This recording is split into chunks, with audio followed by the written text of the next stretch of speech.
eu já me sinto em casa aqui na ANEEL, né? Eu fico fazendo um bate-volta Floripa São Paulo aqui agora. Já tô chamando aqui de segunda casa. Tô muito feliz de encontrar todos vocês aqui. Eu espero que você esteja bem aí na sua casa, no seu escritório, no seu trabalho. Eu tô muito bem aqui com essa galera.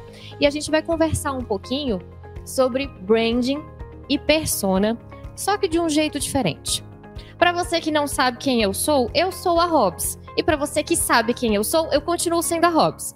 Então, eu trabalho na área de Customer Experience, de Customer Success, de cultura organizacional. Eu tenho uma empresa que chama Consultoria de Sucesso e a gente vem ajudando aí as empresas a se entenderem nesse meio Customer Centric. Eu quero ser Customer Centric. Que técnica eu vou usar? CS, CX, cultura, e aí tudo isso vira uma bagunça. No fim, o que a gente quer é transformar a forma como olhamos para o nosso negócio. O nosso negócio é feito de pessoas. Essa é a nossa querida persona, né? A gente deu um formato, deu um corpo, deu um rosto, deu um nome. Ah, essa é a Maria, de 20 anos, que estuda, trabalha no bairro tal, tem um comportamento de lazer tal. A gente fez um descritivo da nossa persona, do nosso cliente. Só que esse descritivo, ele foi feito há uns 30 anos atrás, com base naquela pessoa que compra, com base naquela pessoa que é o tomador de decisão. E quando a gente quer olhar para esse futuro de consumo que a gente está tanto falando aqui hoje, eu preciso atualizar essa minha ótica de como eu olho para as pessoas, de como eu mapeio o comportamento do meu cliente, fazendo a pergunta mais clássica, que sempre que eu faço a pessoa buga. Quem é seu cliente? Não tô perguntando essa persona do marketing aí que você tem, não. Tô te perguntando quem é o seu cliente. Seu cliente é uma marca? Seu cliente é uma loja? É um usuário? É um dos funcionários de uma das lojas daquela franqueadora? Quem que é o seu cliente no dia a dia? Quem você atende? Então, por mais que o marketing tenha brilhantemente feito ao longo dos últimos anos aí esse nosso desenho de persona, ele sempre foi focado para venda.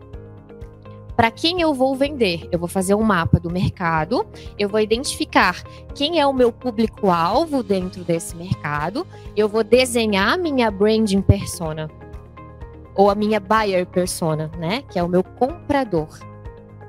Só que no dia a dia, quem que você está atendendo? Com quem que você está falando?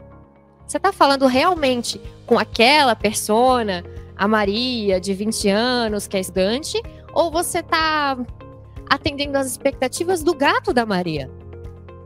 Né? Quando a gente entra numa definição de quem é usuário, quem é cliente, quem é comprador, quem é tomador de decisão, quem está lá na ponta, na hora do seu suporte? Quem está lá te pedindo uma ajuda porque não teve o treinamento adequado, porque não sabe usar o sistema, não tem acesso ao serviço de uma forma adequada? Quem que é o seu cliente em cada um dos momentos, em cada um dos pontos de contato que o cliente vai ter com a sua empresa?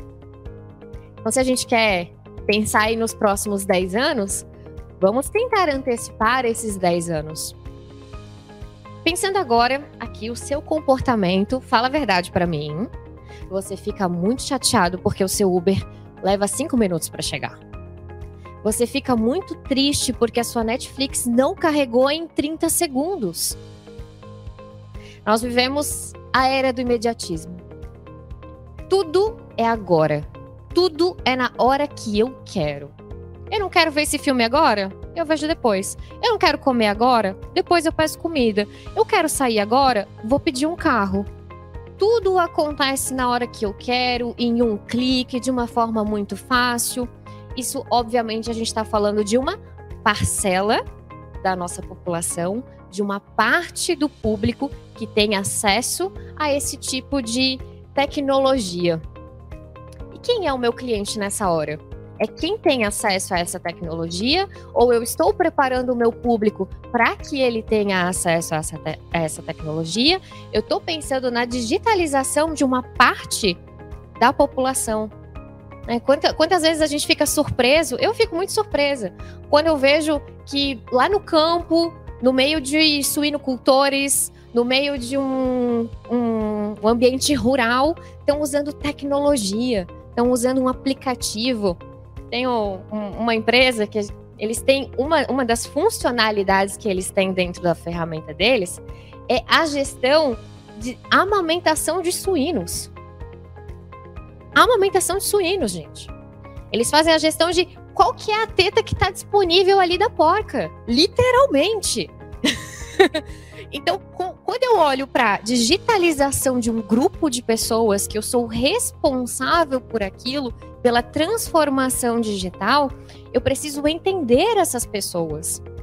Quando a gente olha para o nosso público hoje, que já usa aplicativo, que já está super antenado na tecnologia, já tem vários softwares e hardwares e formas de se comunicar através da tecnologia, a gente acaba abstraindo um pouco esse universo onde tem muita gente que ainda precisa de orientação. A gente está acompanhando aí a geração de bebês que já nascem com o dedinho fazendo assim, já nasce ali passando YouTube, mas ainda existe uma parcela do nosso grande público que não tem esse hábito de tecnologia, esse hábito de consumo de software, de hardwares, não tem nem acesso a esse tipo de informação. Então, quando eu quero olhar realmente para minha persona, o meu mapeamento precisa passar por essa ideia de quem é quem. Para quem que eu estou trabalhando aqui nesse momento? Eu estou lidando com o estagiário da empresa, primeiro emprego, ele nunca teve contato com software, ele está no terceirão ainda, né? Ele é um menor aprendiz, ele não teve essa expertise de software, de tecnologia, primeiro contato, e eu estou tratando ele como se ele fosse todos os outros experts que usam o meu produto. Por quê? Porque eu não considero quem usa, eu considero quem compra. Então a gente precisa passar por essa atualização agora para poder garantir aí que nos próximos 10 anos a gente não vai ter um choque de geração tão grande com pessoas de 50 anos no mercado, de 40 anos no mercado, de 16 anos no mercado.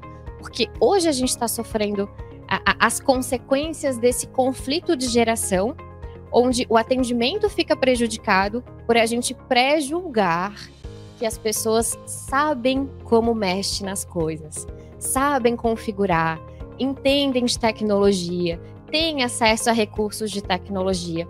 E a nossa persona, ela não é tão simples assim. Eu preciso fazer esse mapeamento, então, que é o nosso assunto. O que o branding da empresa tem a ver com isso? Lá no branding, a gente cria um posicionamento. Então, o marketing, que fez o nosso branding, ele criou um posicionamento para a empresa.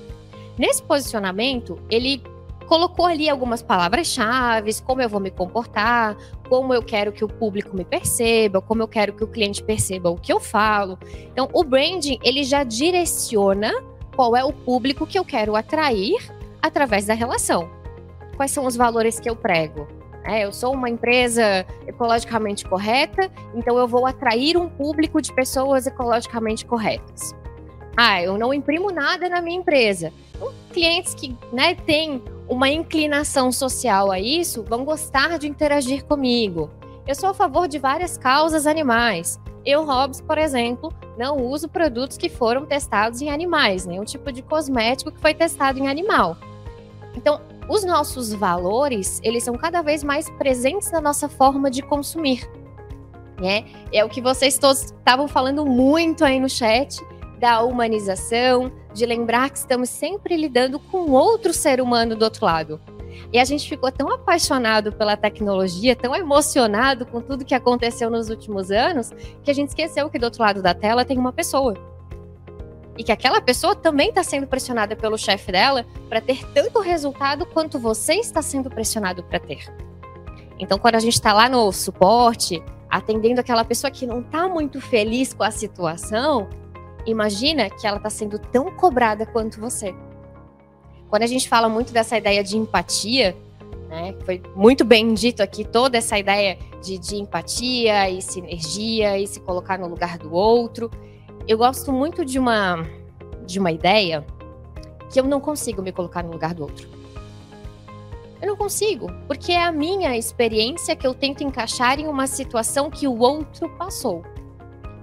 Então, quando eu penso, será que eu quero tratar o outro como eu gostaria de ser tratado? Ou eu vou tratar o outro da forma como ele quer ser tratado? E se eu não estudar a minha persona, se eu não olhar para a minha base de clientes hoje e perceber, temos pessoas com comportamentos diferentes aqui, com níveis educacionais diferentes, com níveis econômicos diferentes, por que eu estou tratando todo mundo igual? Por que eu pressuponho que eu estou lidando com o comprador tomador de decisão? Quando quem está lá no suporte gritando ajuda, meu Deus, eu preciso desse relatório até o final do dia, senão meu chefe vai arrancar meu couro fora. A gente não está falando com o tomador de decisão. A gente está falando de alguém que precisa entregar um trabalho e não consegue. Por quê? Porque a gente causou um problema para ele. Tem uma frase que eu uso muito, é de brincadeira, tá, gente? Brincadeirinha. Mas a gente só tem um suporte na empresa para resolver os problemas que a gente mesmo causou, né?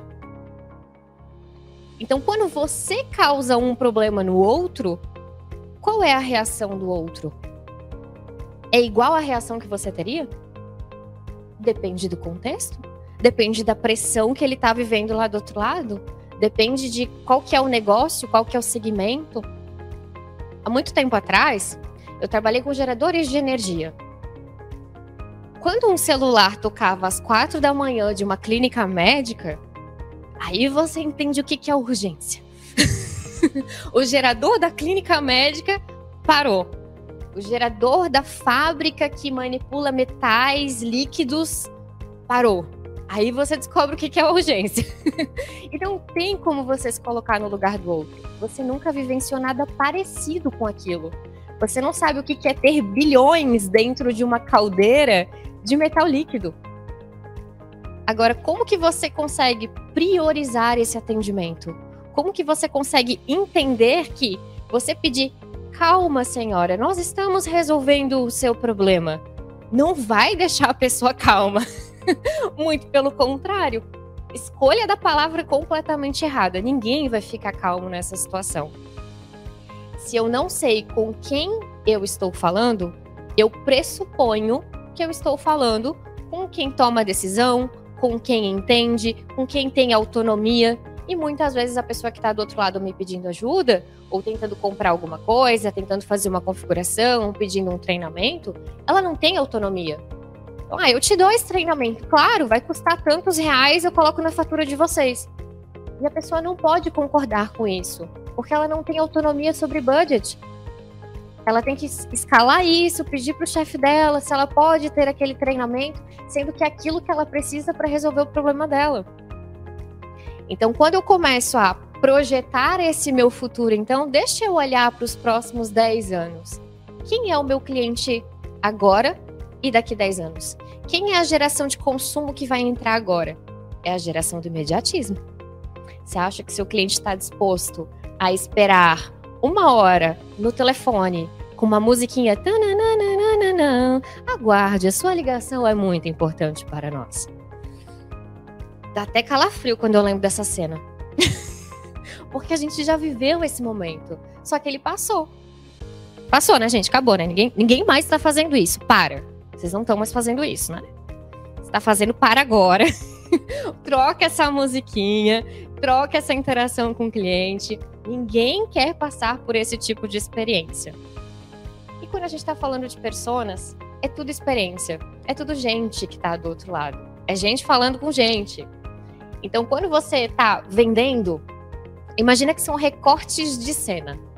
Tem a cena da venda, tem a cena da entrega, tem a cena da configuração, da utilização, tem a cena do ups, deu um probleminha aqui, tem a cena da renovação, tem a cena do cancelamento. Tudo são cenas. E em cada uma dessas cenas, você tem atores diferentes. É tão simples quanto isso. Não é sempre a mesma pessoa que vai interagir com você.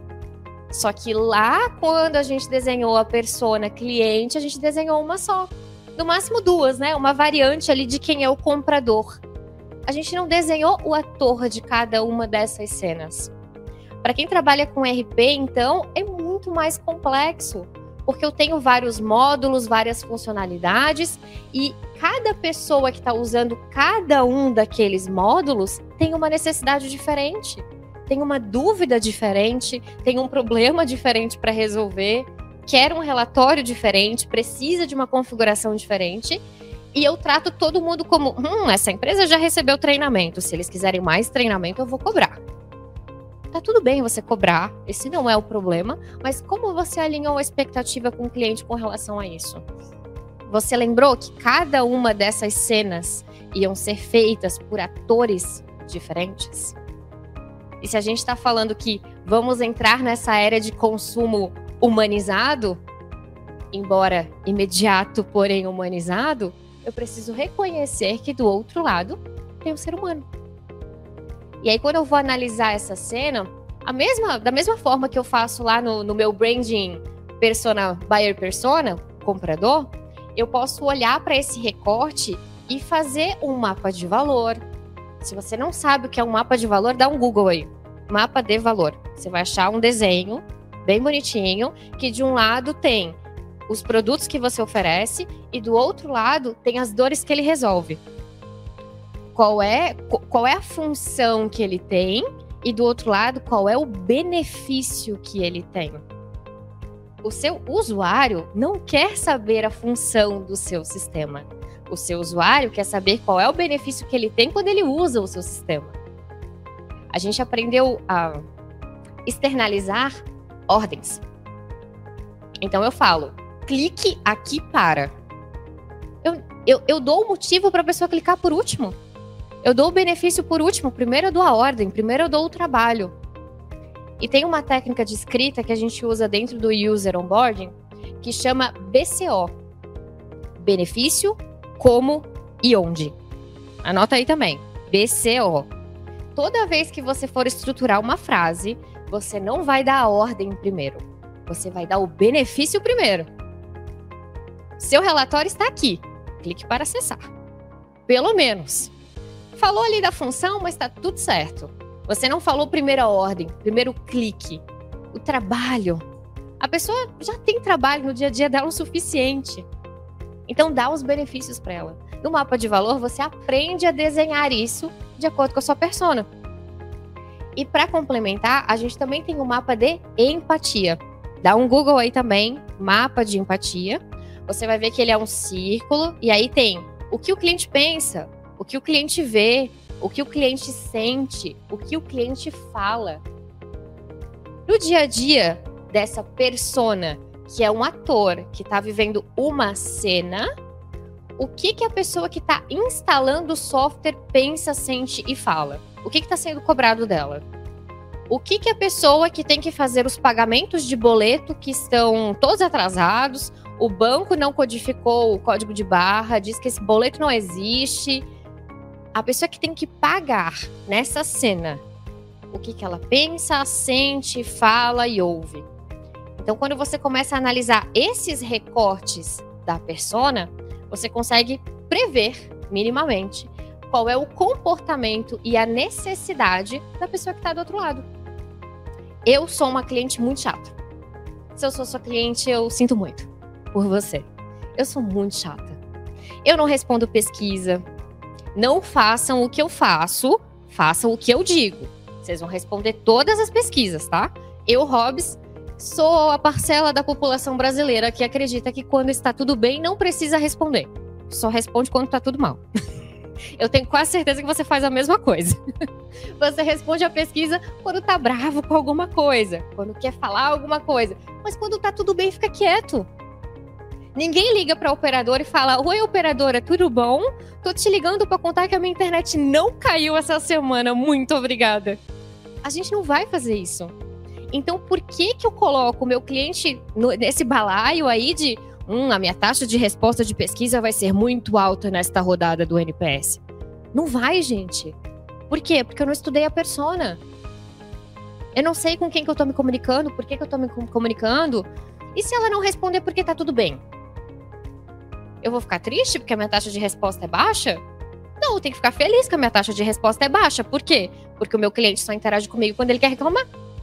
Por quê? Porque eu estudei a persona. Eu sei que este é o comportamento dele. Então, se eu começo a pré-julgar as coisas, porque no cenário americano, as pessoas conseguem muitas respostas do seu cliente. Ok, nós vivemos no Brasil, onde quando está tudo bem, a gente não precisa falar sobre. A gente aprendeu que 7 é média para passar de ano. A nossa cultura nos educou dessa forma.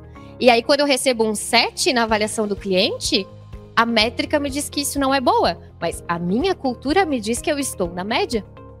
Ok, eu quero ser acima da média, mas não tá ruim. A gente precisa aprender a interpretar esses dados. A gente precisa olhar para a nossa cultura, para a nossa persona, para a nossa realidade operacional e conseguir evoluir a partir daí. Não em um comparativo que não faz sentido com a minha persona e com a minha cultura. As pessoas tendem a comprar produtos a partir do 5º mês. Vão fazer upsell e cross-sell a partir do 5º mês de uso. Será? Porque isso está escrito num benchmark de mercado. Será que esse é o comportamento do seu cliente? Da sua persona? Naquela cena, aquele ator? Se você não estudar sobre isso, se você não estudar sobre a sua persona, se você não fizer o seu mapa de valor, o seu mapa de empatia, cruzar com o seu branding, lembrando que precisa ter uma coerência entre o que você cobra do seu cliente e o que você faz. Como você se posiciona e quem você atrai. Né? Nossa, Robs, eu tô atraindo uns clientes assim, ó, muito sem fit. Muito sem fit, galera fica 2 meses e sai, os clientes muito problemáticos, que precisam de muito treinamento, tá muito difícil. Você tá se posicionando da forma certa? Porque você pode estar atraindo o cliente errado por não ter se posicionado corretamente. Se o seu cliente não tem fit, por que você vendeu para ele? Porque tem que bater meta de venda? Aí tem um negócio, que a gente não vai aprofundar nisso, mas tem um negócio que chama CAC, custo de aquisição de cliente. E se você está gastando rios de dinheiro para adquirir cliente e esse cliente não fica, a sua persona está errada. O seu processo de onboarding tá ok? O processo funciona. A pessoa que não gosta do produto, a pessoa descobriu que não precisava daquilo, que não foi aquilo que ela queria, ela não entendeu o que você vendeu exatamente e ela comprou ali porque o storytelling do seu vendedor é ótimo. Acontece bastante, né? A gente sabe que temos excelentes vendedores no mercado brasileiro. Storytelling, spin selling, rapport, técnica para vender não falta. Agora, qual que é a técnica para manter esse cliente? Qual que é a técnica para olhar para esse cliente que é seu, que você pagou para ter ele, e ele foi embora? Porque ele não conseguiu entender como é que o seu sistema funciona. Porque ele não conseguiu ter o resultado esperado por ele.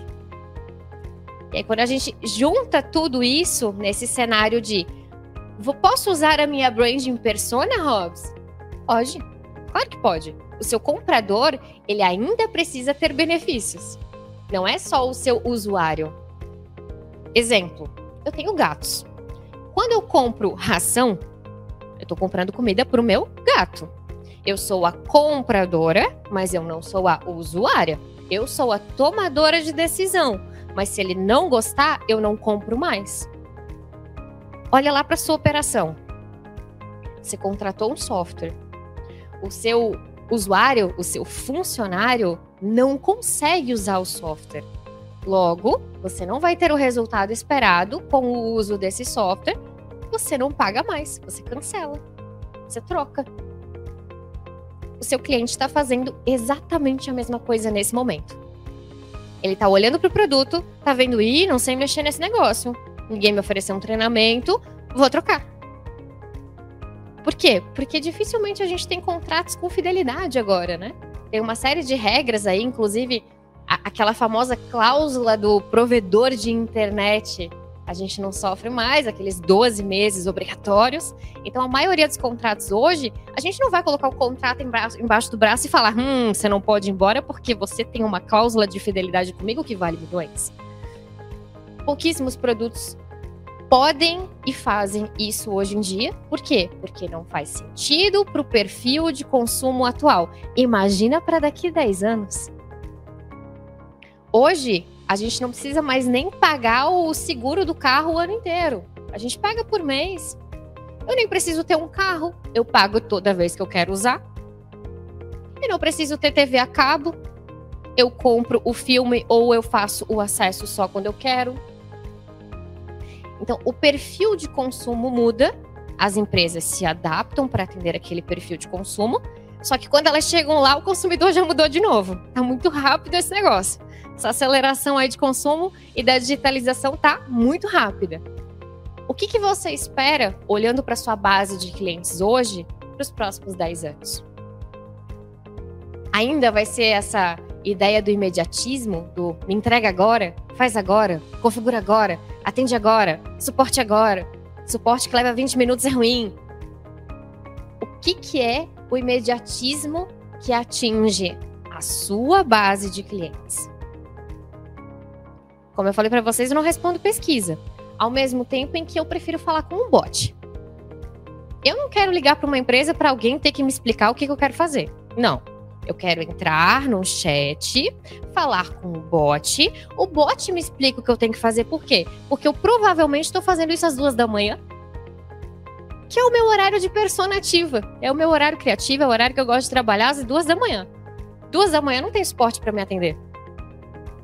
Agora imagina que o seu cliente ele teve um problema técnico.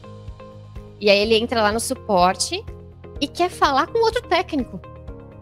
Ele não quer falar com o menino do suporte. Ele quer falar com o seu dev. E é isso que ele vai dizer. Oi, eu queria falar com o dev, pode ser? Será que tá disponível? Será que eu posso? Gente, estão dizendo aqui, ó, acabou meu tempo, gente.